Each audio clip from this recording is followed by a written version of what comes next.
Are you panicked about iron condors? Maybe you had some iron condors that, the stock went down quite a lot and it hit you pretty hard on the downside, on that put side. Maybe it ripped up to the upside and you've got burned there and it just keeps grinding, and you can't keep up. With risks in both directions, you get nervous, you get panicked, especially if you're sizing a little bit heavy. So in this video, I'm going to share with you a couple of mental shifts on iron condors and how not to be a little scared of them, how not to worry and stress, and how to shift that mental game when it comes to iron condors. Now, if you're brand new here, I'm Sasha, the options coach. I've been teaching people to trade options for a while now, and we've been doing iron condors here not too long ago. So I did a class on this one just a few weeks back. So by the time you watch this video, probably about a month or two ago. And, looking at iron condors, when we go into iron condors, one of the things behind them is that they are nice in terms of a non-directional trade, right? So if I go in and set something up with an iron condor and I have this puppy right here, let's say I've got a strike at 80 and a strike at 90 with price somewhere being in between, and it can whip around and wiggle, and as long as you get a little bit of decay, you're fine and no big deal. Now that's all fine and dandy. However, the bigger problem is that sometimes these things, grind to the downside or really snap to the downside, and now you've got a big issue or problem, or they slowly keep climbing and climbing and climbing to this upside area and just keep getting burnt over here. On that upside time and time again. So that can be really stressful and a pain and a problem. I say the downside is usually more of a panic mode over here. Okay, so when you're doing over on this side, you've got the panic side. Over here on the call side, usually it's the frustration that part, because what happens is it's slowly grinding up, then grinding up a little further, and now you've got the frustration coming into play. It's like, oh man, it just keeps going up and up and up, and this side keeps getting tested. So depending on where you're at and what types of experiences you've had, you might have had one or the other. Now, if you are trying to really go into your iron condors, I think the first thing is it's important you go back and check out what types of iron condors you've done. And one of the things we chat about in the class, actually, there's so many different types of iron condors. Like, is it equidistant, equal delta, high probability, low probability? Is it unbalanced, gamma iron condors, reverse iron condors? There's a lot of different types of iron condors. And by the way, if you're interested in this type of class, just check out our website or shoot me a message and we'll kind of connect you there. Anyway, so it's important to realize what type of iron condors have you been doing, or what have you done in terms of iron condors, and think about the position size that you've been doing. So let's say you've got an iron condor, and are you doing in terms of quantity? Are you doing one contract, or are you doing 5 contracts, or are you doing 10 contracts? How many contracts are you doing? If you're doing more than one already, okay, or even if you're doing one, the other thing we want to check is the width of the spread, because the width will equal the risk. So if you're doing one contract, but you're doing a $5 wide or a $10 wide, okay, and now you're a little bit scared to do iron condors, why don't you go to a $1 wide iron condor? Go smaller, because width will determine risk. Now, if you can't go to a $1 wide, let's say you're doing the SPX, then maybe do a different ticker where you go to the SPY and you can do a $1 wide or a $2 wide. Reduce the width in size, okay? So when we look at it this way, that will reduce that total risk.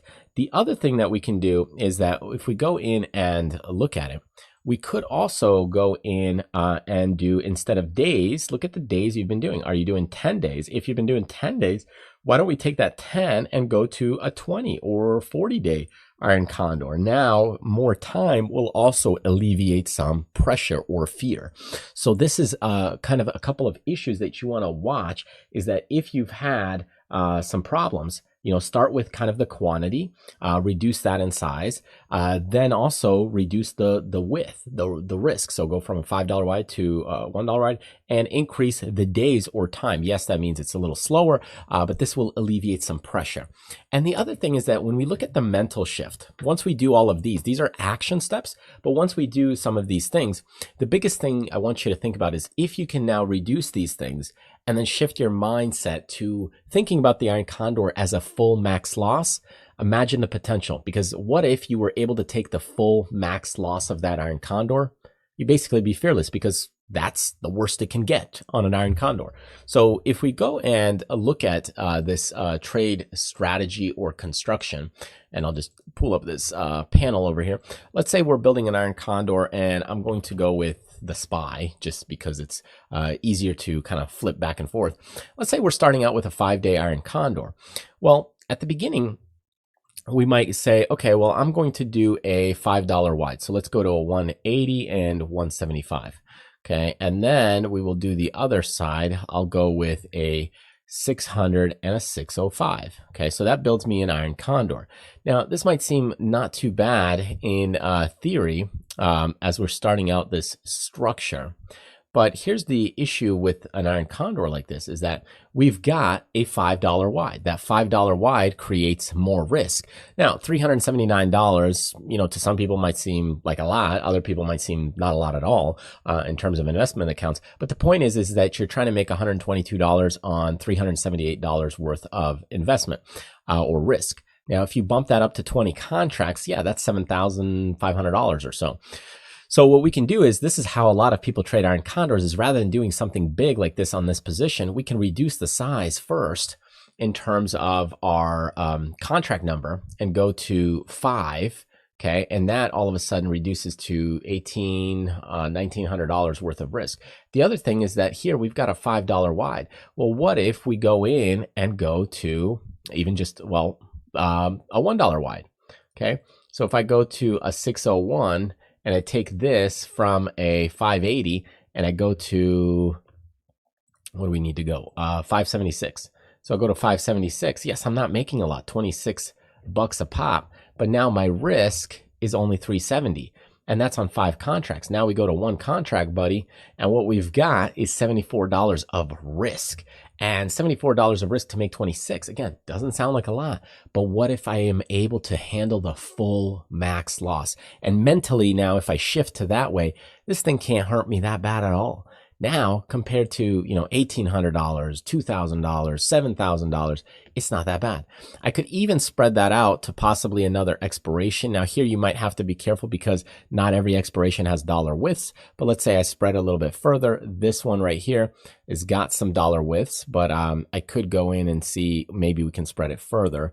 Let's see if I can go to 560 and 559. Let's see, that might work. And then this one over here, it may or may not have dollar width. So again, we'll take a quick peek here. And how about 519? No, it's not traded. So you might have to, in some cases, go to a $5 wide if you are going longer dated. So it's something to watch out for. So you'll have to check kind of the strikes. Let's say we're going like 16 days out. So this one you can see has dollar widths in increments for strikes. Okay, and as we go further down, the call side does have it up to a certain point, but that's only going to be a 604, 605. So we could build a construction here. So let's say we did a 604, 605, and then we did another one over in this area, 570, 569. And now we've got a somewhat of an iron condor. Now it's not exactly equal or perfect because the deltas are a little off. But in general, we've got a nice construction where we're risking $60. And, even if we can pull out $20 out of that, out of the 40 or $10 even out of the 40, it allows us to trade more peacefully. So again, use this mental shift to even thinking about it, like, what if I can lose, if I lose at most $60, now I'm sizing correctly, because now you're trading without fear and without, worrying about, is it coming into there and there?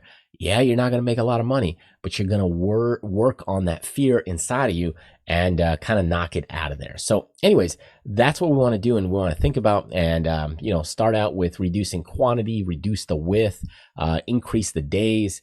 And if you mentally think about, this same principle and concept about what if you were able to take the full max loss, you'll in the end trade iron condors without fear, without trouble, without any problems. Anyways, hope that helps switch that mental game.